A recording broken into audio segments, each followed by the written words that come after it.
শাবান মাস আসলে, রজব মাস আসলে সাহাবারা কি করতেন আসুন আমরা দেখি কিভাবে তারা রমাদানকে ওয়েলকাম জানাতেন।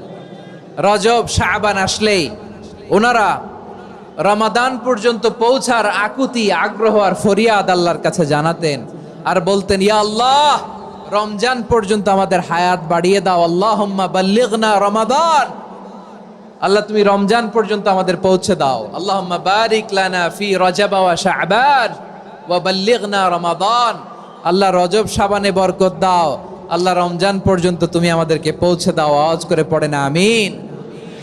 আমার প্রিয় চাপাই নবাবগঞ্জের ভাইরা, গত বছর অনেকের সাথে আমরা একসাথে রমাদান কাটিয়েছি, তাদের অনেকে দুনিয়াতে এখন বেঁচে নাই, এরকম আছে না নাই?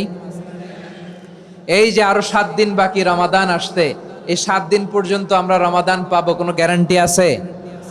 আচ্ছা, এই বছর যদি খুশনসিব হয় আমাদের, আমরা যদি পাই, আগামী বছরও যে রমাদান আমরা পাবো, কোনো গ্যারান্টি আছে? তাহলে আসুন আমরা ভেবে নেই, হতে পারে this Ramadan could be the last and final Ramadan in our life. হতে পারে এই রমাদানই হতে পারে আমার জীবনের শেষ রমাদান।